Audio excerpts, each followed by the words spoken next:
Bum bum bum bum bum bum bum bum bum bum bum bum. The Peter Dislike Show. Bum bum bum bum bum bum bum.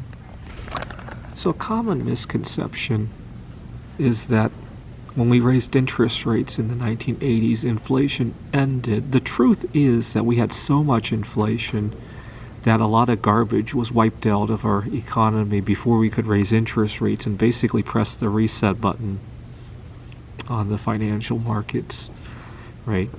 So, for example, today we have 5% federal funds rate, but inflation is running probably north of 10% in real terms, right? There's a lot of manipulation so that the government can get out of paying for Social Security and all that.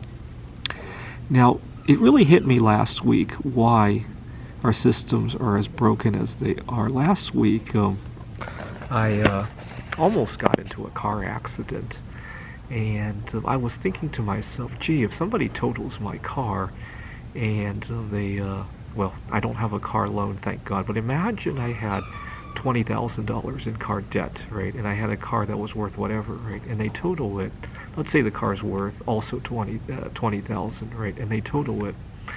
Well, they're going to pay the lender the $20,000, but the problem is that I can't borrow another $20,000 at the rate that I might have taken out that car loan 2-3 years ago, right? So I really have to avoid getting into an accident, even if it wasn't my fault, right? I wonder how that would play out.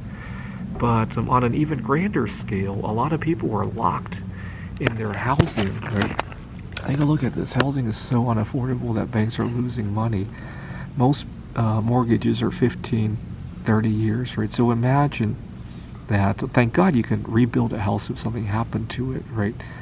I really have to find out what happens, especially you get into an accident that's not your fault, right? And somebody, and you can't get another loan for that same rate, right? I wonder if you have a case for the difference between the interest rates, right? But it just goes to show everything is locked in right now, and the only way to kind of wipe the slate clean is enough inflation to wipe out most debts, right? And unfortunately, one of two things has to happen. Either the interest rate has to go back down to allow inflation to wipe out the excesses, or it could stay here and inflation just goes up that much more, right?